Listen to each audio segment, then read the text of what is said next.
It And doesn't I think replace us. we have to use those critical thinking skills, right? It's no Totally. surprise that if you go back to the World Economic Forum data, which is data given at a point in time, what was coming up? Creativity is going to be really important. Yeah. Adaptability, right? Like agility is becoming the number one piece that I am finding I'm coaching around. It's the heart of flow flex scale, right? It's heart of the lab that didn't even exist at the beginning of the year. We're now on like month 2 into the first 90-day cycle. And people are really enjoying it because it's meeting people where they're at with the pace of change being so fast. It's like, how do you have a community of people that are sort of having similar conversations as humans along the way? And I think that is what I'm really noticing is probably one of the bigger or even biggest shifts in the group space.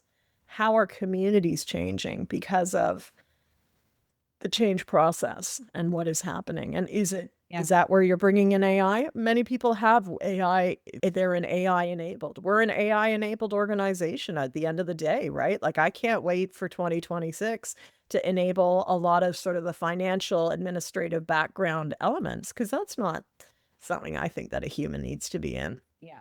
It is something that, could really make things a lot easier.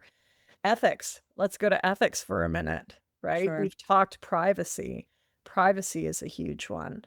I don't know if I'd put it in a bucket of ethics, but you sort of spotlighted lightly this notion of what is it giving you?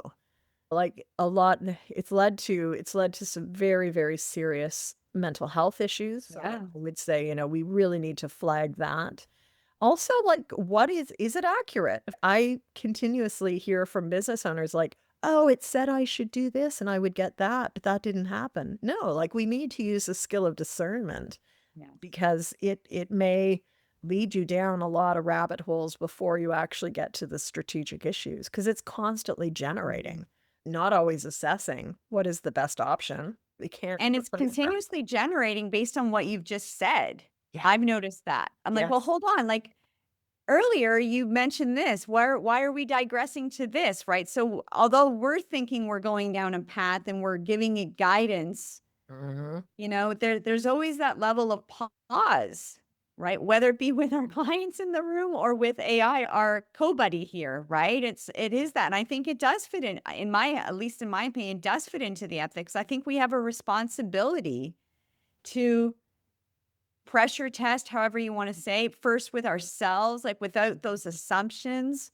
But often we'll say, who are the thought leaders on this? And what do they say? And what are their references? Because otherwise, it just gives general information. And me being General. super sensitive to intellectual property and that, I want to know who are those people. Yeah.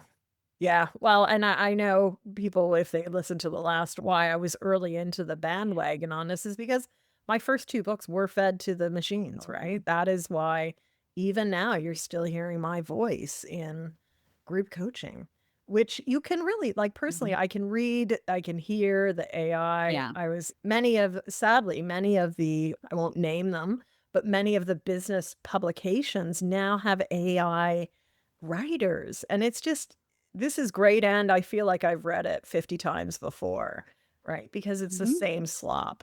It's the work slop, quote unquote, that's And I think emerging. that's that Time layer of corrode. I think that's that layer corrosion, of yeah. corrode, like the corrosion of when we all start to sound the same because we're all using AI. What makes my voice, my story, my experience with my groups, with my people, that's what's going to differentiate me. I'm just thinking about the episode on how do you stand out? Like Oh, what makes you stand out? And you can do that and use AI, but you need to discern for yourself at what level is it actually now becoming, what's the word? Like it's just diluted, like a yeah. diluted message.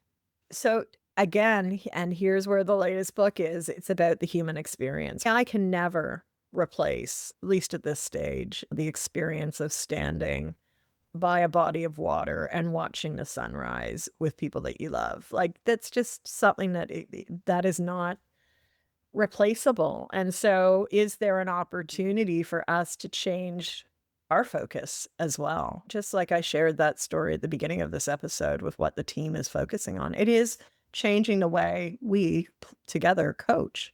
It is changing the focus. And it'll be interesting for people to notice, how is it changing your world? How is it changing your clients' world? How